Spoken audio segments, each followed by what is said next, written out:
So step 3, technique. Listen in, I need your attention for this one. Now, the prime reason why most people, I think, dislike running, pull up injured from running, is because technically they're inefficient. You're not necessarily taught to run as you are, be it play a piano and or swim and or learn math, where there's an actual technique and a process involved. Running is typically you just rev the engine up and go. Whereas biomechanically, there's many things that can go wrong when you throw in that weight bearing movement into the actual equation. So step 1 is your posture. So most people run inefficiently where their shoulders round forward, their head will be thrust forward, the hips typically will go back, meaning this center of mass here is behind where I bear my load. So my base of support when I land is ahead of my hips, my center of mass, meaning when I do land, there's going to be a cost of impact that will shudder up through my foot, ankle, shins, knee, into my quads, into my hip and into my lower back. Now, the further forward that I load ahead of my hips, the greater that impact. And running being repetitive in nature and continuous means that eventually at some point you're usually going to break in link. Now, for so many of us it's shins and knees, but there are Achilles tendon, plantar fascia in the foot, and so on. So posture is key in that I always say stand tall, shoulders back and down, head like a golf ball on a tee. So when you go into your walk or your run phase, standing tall, lifting up the 33 joints in your vertebrae up nice and tall, and the head sits nicely on top. The muscles in the neck and the shoulders are relaxed, falling back and down. So this is the posture that I want you to employ, thinking tall, tall, tall. And that's the first phase of your technique. Now, I also then say, well, I want you to land when you bear your load and you take on that cost of the impact of the actual run stride, landing below your center of mass.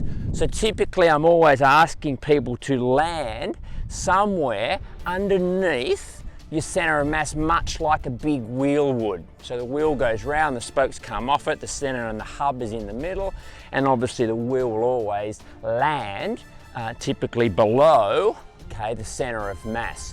I don't want you landing out here because there's going to be a braking effect of your forward momentum, a straightening of the knee joint, and then an increase in the cost of impact. Furthermore, over stride, you're going to throw the foot out ahead like that. You'll typically then throw your foot into the ground and push off. Engage a whole heap of calf muscle, a whole heap of quad muscle, and you'll send yourself higher than you should. So your vertical oscillation in your run stride is far greater than it should be. So if I drop a rock from here, the cost of impact will be X, but if I only drop the cost of the rock from this distance here, it will only be Y. So we're trying to engage in the Y of your run stride. So landing underneath your hips reduces your vertical oscillation and, as I said, your cost of impact. So landing below your hip is absolutely key.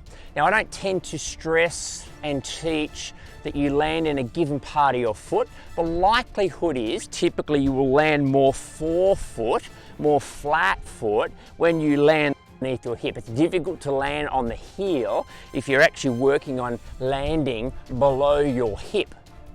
So don't consider too much what part of the foot you're actually landing, but more so just consider, I am a wheel and I need to land below my center of mass.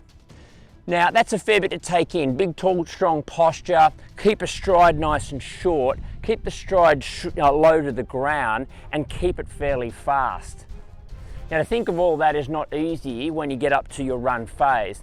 And then of course I'm saying, well, yeah, but hold also your DTI heart rate. All right, so relaxing your breathing and of course maintaining that posture. Now the easiest way and the best way to teach yourself to run correctly is to run to a cadence.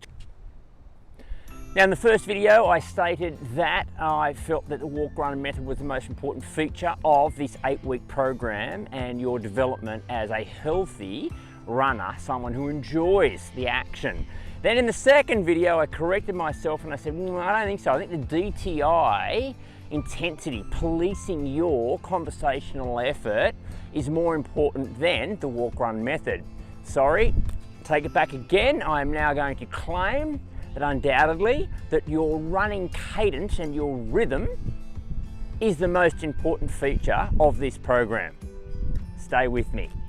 So you can see here to the side that I'm running at the same cadence. Now that happens to be 88 strides per one leg.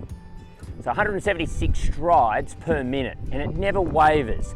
And what you're noticing is an increase in speed.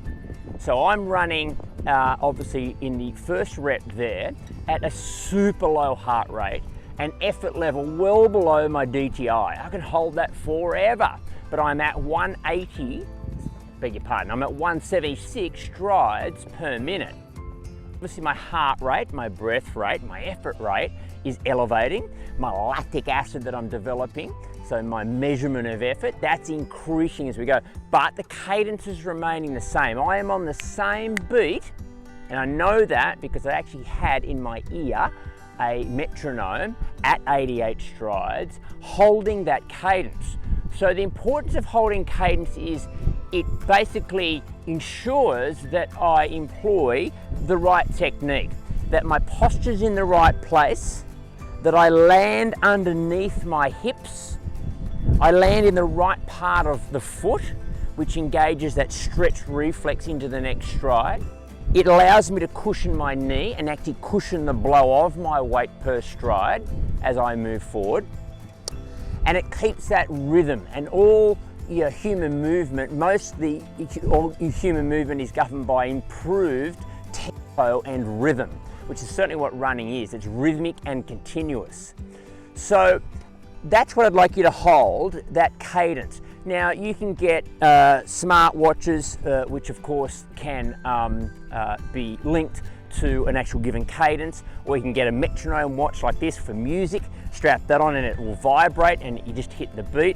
Or you could obviously use your smartphone and just simply look up a free app of a metronome, many guitar ones out there which you just link in, you just press in 88 and you just hit the beat, 1 and 2 and 3 and 4. But what I've done, I use actually music, and I've got a music software package that allows me to change the tempo of any song. So I just put in any song, typically one with a big strong beat to it, and I know I can hold really easily, all in typically 4/4 music, and then I just get it to 88 strides, and then I just hit that one leg on the beat, and that's what I was doing in those videos.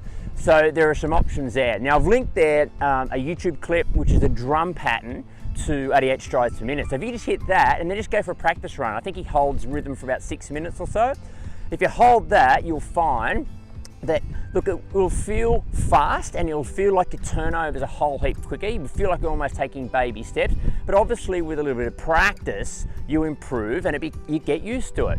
Now, I would strongly suggest you hold that for almost the whole 8 weeks and hold rhythm with a tool for the whole rhythm. Because if you take it away after 3 or 4 sessions, while it might start feeling like quite comfortable, and the rhythm actually starts to work for you, and you go, holy dooly, my knees don't hurt, my back don't hurt, my Achilles don't hurt, this is wonderful. Albeit your heart rate's going to be slightly increased, isn't it, at the same pace because your turnover's a little bit quicker.